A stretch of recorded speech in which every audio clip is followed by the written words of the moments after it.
शहर के बांसटार में शनिवार को व्यवसायी संघ की बैठक की गई। बैठक में सोशल डिस्टेंसिंग का ख्याल रखा गया। बैठक में व्यवसायियों ने सरकार द्वारा ऑनलाइन सामानों की खरीदारी पर छूट दिए जाने का पुरजोर विरोध किया। इस दौरान जिले के तमाम व्यवसायियों वीडियो कॉल के माध्यम से अपनी अपनी बात रखी। जिले के मध्यम एवं छोटे व्यवसायियों ने कहा कि सरकार ने आगामी 20 अप्रैल से फ्रिज, टीवी, कूलर, मोबाइल व रेडीमेड गारमेंट, अमेजन, फ्लिपकार्ट व स्नैपडील से ग्राहक ऑनलाइन खरीदारी का निर्णय जो लिया गया है यह सरासर गलत है। पिछले 2-3 महीनों से माध्यम एवं छोटे दुकानदारों ने अपने शोरूमों व गोडाउन में माल भरकर रखा हुआ है। 1-2 माह में फ्रिज, कूलर का सीजन भी चला जाएगा तो हम तो सब बर्बाद हो जाएंगे। हम व्यवसायियों से काफी संख्या में गरीब परिवार के लोग जुड़े हुए हैं, इससे उनके सामने भी भुखमरी की समस्या उत्पन्न हो जाएगी। इसलिए सरकार द्वारा इस आदेश को जल्द से जल्द वापस लिया जाना चाहिए। व्यवसायी संघ के अध्यक्ष प्रेम पंकज और लल्लन जी ने बताया कि कोविड-19 को लेकर राष्ट्रव्यापी लॉकडाउन देश में घोषित किया गया है। इस दौरान व्यवसायियों से अपने प्रतिष्ठान, फैक्ट्री बंद रखने के लिए भी सरकार द्वारा कहा गया है। हम सभी व्यवसायियों ऐसा ही कर रहे हैं। सरकार द्वारा व्यवसायियों से यह भी कहा कि वे अपने कर्मचारियों को व्यापार बंद होने पर भी पूरी तनख्वाह दें। सभी व्यवसायियों ने लगभग सभी स्टाफ को मार्च का पूरा वेतन एवं मानदेय भी दिया, लेकिन अप्रैल माह का पेमेंट कहां से देंगे और कब तक देते रहेंगे। कुछ लोगों का कहना है कि अखबारों के माध्यम से जानने को मिला कि विद्यालयों से भी फीस नहीं मांगने की बात कही जा रही है। सरकार के द्वारा अभी तक व्यापारियों के सहयोग के लिए क्या किया गया, यह समझ में अब तक नहीं आया। आपने व्यापारी भाइयों के लिए कौन सा सहयोग की प्लानिंग की हुई है? बंदी तो लागू है, सारे व्यापार पूर्णतः बंद हैं। कृपया बताएं, व्यापारी कैसे जिंदा रहेगा? निम्न खर्चे का सहयोग सरकार की तरफ से क्या होगा? तनख्वाह चालू, बिजली बिल चालू, जीएसटी चालू, बैंक ब्याज चालू, किराया चालू, हाउस टैक्स चालू, जल कर, रोड टैक्स, इंश्योरेंस आदि सभी खर्च चालू हैं। व्यवसायियों के लिए भी राहत नहीं है। अगर उपरोक्त सभी खर्चों में राहत मिल जाए तो हम व्यवसायी लॉकडाउन के बाद स्वावलंबी रह सकेंगे, अन्यथा कुछ व्यापार उद्योग बंद हो जाएंगे, जिससे बहुत बड़ी संख्या में बेरोजगारी बढ़ेगी। लेकिन हम व्यवसायियों का भी कुछ डिमांड है जो सरकार को सुनना चाहिए। सभी कमर्शियल पर से फिक्स चार्ज हटा दिया जाए और घरेलू बिजली बिल अगले 3 माह के लिए 50% कर दिया जाए। कंपनीज और फर्मों को अगले 12 महीनों के लिए देय जीएसटी का 50% ही भुगतान करना हो। अगले 6 महीने के लिए सभी प्रकार के ब्याज व रोड टैक्स माफ किए जाएं। हर प्रकार की ईएमआई को अगले 6 महीने के लिए बिना ब्याज के रोक दिया जाए। कर्मचारी का पीएफ के भुगतान में भी राहत हो और अगले 6 माह तक इसका भुगतान सरकार करे। प्रॉपर्टी कर वित्तीय वर्ष 2020-21 के लिए 50% तक घटा दिया जाए। भारत सरकार के द्वारा जैसे आप किसानों को बाढ़ और सूखे के समय राहत देते हैं, प्रेम पंकज ने बताया कि इस सिलसिले में एक निवेदन पत्र पीएम नरेंद्र मोदी, केंद्रीय गृह मंत्री अमित शाह, वित्त मंत्री निर्मला सीतारामन, वाणिज्य कर मंत्री पीयूष गोयल, बिहार के CM Nitish Kumar, deputy CM Sushil Modi आदि को ईमेल एवं ट्विटर के माध्यम से भेजा गया है। सर, छोटे वर्ग के व्यवसायियों को कितना समस्या उत्पन्न हो गया, क्योंकि लगातार लॉकडाउन 2 चल रहा है। अब धीरे धीरे परिस्थिति बदल रहा है, क्योंकि अब लोगों के पास जो पहले का साधन था या जो भी था वो ख़त्म हो चुका है।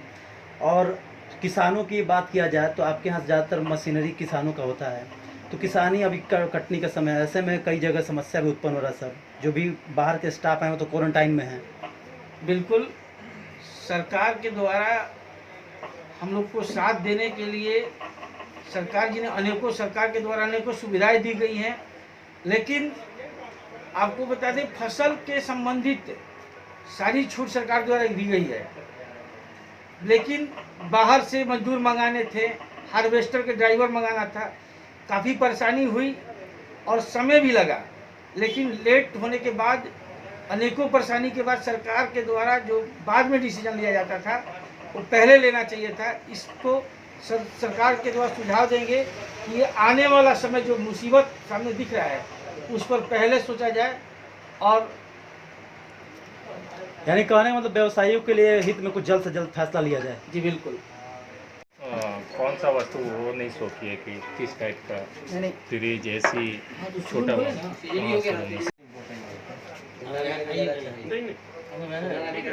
इलेक्ट्रिक डिवाइस जो है, जैसे कूलर वगैरह स्टॉक कर लिया, पंखा स्टॉक कर लिया। और सर बताया जाए आज व्यवसायी संघ के द्वारा जो बैठक किया प्रेस वार्ता किया गया है, जिस तरीके से लगातार लॉकडाउन बढ़ गया और व्यवसायियों के लिए बहुत चुनौती बन गया है, क्योंकि कितने लोग अपने स्टाफ को सैलरी दे रहे हैं और साथ ही साथ एक बात और है कि अब जो ऑनलाइन की सुविधाएं सरकार मुहैया करा रही है, ऐसे में आप लोगों के सामने बहुत बड़ा चुनौती हो गया। तो आप लोग किस नज़र से देखते हैं, सरकार को क्या संदेश देंगे इस तरीके के पहल पर? हम लोग अपने लोकप्रिय सरकार से एक ही अपेक्षा करते हैं कि वो सम्यक निर्णय लें, छोटे व्यवसायियों का भी ध्यान रखें, क्योंकि देश की अर्थव्यवस्था में सबसे ज़्यादा योगदान छोटे व्यवसायियों का ही है, चाहे वो रोजगार सृजन के क्षेत्र में हो या टैक्स पेमेंट के क्षेत्र में हो या बैंकों से कर्ज लेकर बैंकों को ब्याज पेमेंट कर उन्हें चलाने में भी छोटे व्यवसायियों का ही हाथ सबसे ज़्यादा है। अभी फिलहाल जो सरकार ने बताया कि ऑनलाइन की जो बातें की जा रही है, तो आप लोग क्या मांग कर रहे हैं? हमारी डिमांड एक ही है कि यदि वो ऑर्गेनाइज्ड सेक्टर को ऑनलाइन डिलीवरी बॉयज़ को अलाउ करते हैं कि आप डिलीवरी करा सकते हैं, तो हमारे छोटे व्यवसायी जिन्होंने सीजनल आइटम्स को अपने गोदामों पे रखा हुआ है, जनवरी और फरवरी में ऑफ सीजन में परचेज करके और उस पर बैंकों को ब्याज दे रहे हैं, गोडाउन का किराया दे रहे हैं, अपने स्टाफ को तनख्वाह दे रहे हैं कि अभी सीजन आएगा, गर्मी का दिन आएगा तो मेरा एसी, फ्रिज और कूलर जैसी सामग्री बिकेगी, और उस वक्त उनके क्षेत्र में इन चीज़ों की कोई कमी ना हो, किल्लत ना हो के लिए उन्होंने इतना बड़ा इन्वेस्टमेंट करके रखा हुआ है। और इस वक्त यदि डिलीवरी बॉयज के थ्रू बड़ी बड़ी कंपनियां, ऑनलाइन मार्केटिंग जो कंपनियां कर रही हैं, वो यदि उन चीज़ों को डिलीवरी करा देंगी तो हमारे छोटे व्यवसायी कहीं के नहीं रहेंगे। और तो और यदि वो फर्म्स एनपीए की तरफ बढ़ते हैं तो सरकार की पूंजी तो डूबेगी ही, हजारों और लाखों की संख्या में लोग बेरोजगार भी होंगे। सर एक बात बताइए कि जिस तरीके से अभी कोई सामग्री उपलब्ध नहीं है और अचानक वो मार्केट में आया, तो क्या कालाबाजारी पूरी तरीके से होगा कि नहीं, ऐसा नहीं है। कोई भी व्यवसायी कालाबाजारी को प्रोत्साहन नहीं देता। नहीं सर, बाजार में लोग खरीदारी के लिए फिर एक तरीके से स्टॉक सीमित है, बाहर से सामान नहीं है, लोगों की जरूरत तो ज़्यादा है। नहीं, स्टॉक हर आइटम का, हर आइटम अभी मार्केट में इतना है कि जितना भी डिमांड हो यूज करने वाला, अब गोडाउन भरने वाले डिमांड की बात मैं नहीं समझता हूँ, लेकिन यदि डेली कंजम्पशन के आइटम्स जितनी डिमांड होना चाहिए अपने जिले में उतना माल अवेलेबिलिटी है।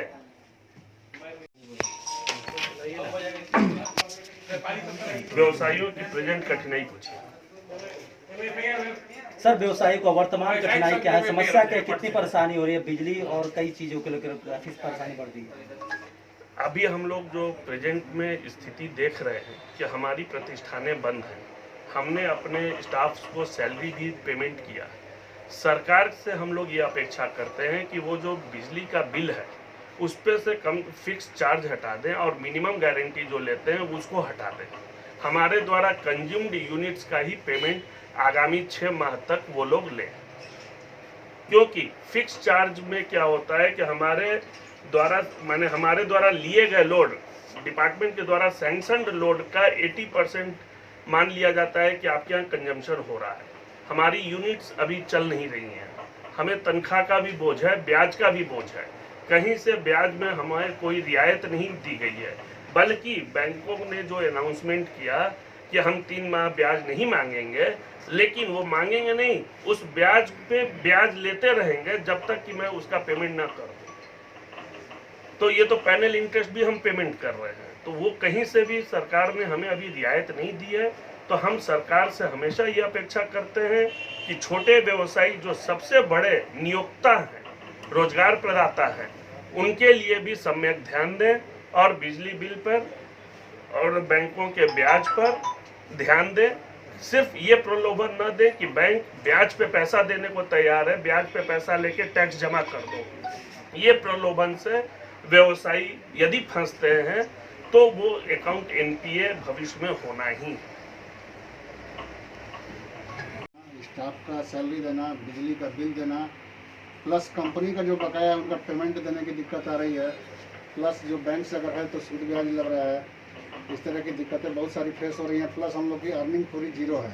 क्या मांग क्या करना चाहिए सर? हम लोग का मांग ये है कि जो इससे कंपनी ऑनलाइन वाले को अलाउ उन्होंने किया है सरकार ने, वो माल हम लोग से लें और रेगुलर में हो या कंपोजिशन में हो, क्योंकि अगर ये एक बार बात आती है तो ये कहते हैं कि जो रेगुलर में है हम माल उनसे लेंगे, तो जो कंपोजिशन में है उनको भी अलाउ किया जाए, उनसे ही माल लें और यही लोकल लेकर के लोकल सप्लाई दिया जाए। है वहाँ से आप आते हैं, कितना समस्या हो रहा है? क्योंकि सबसे ज़्यादा मूलभूत जो चीज़ें यहाँ पे लोग के यहाँ से आते हैं जरूरत लोगों के पास। अनाज के व्यवसाय को सरकार के अनिवार्य सेवा में रखा गया है सरकार द्वारा, और हमें बहुत लिमिट समय में दुकान खोलने की सरकार द्वारा अनुमति मिल रही है, जिसका पालन हम लोग बहुत अच्छे ढंग से कर रहे हैं और प्रशासन द्वारा भी सहयोग मिल रहा है। लेकिन उसमें समस्या ये आ रही है कि व्यवसायियों को अपना जो और स्तर के व्यवसायी हैं उनको अपना पेमेंट करने में समस्या आ रही है, तो पास वगैरह निर्गत करने में समस्या आ रही है। इस पर भी सरकार को थोड़ा ध्यान देना होगा।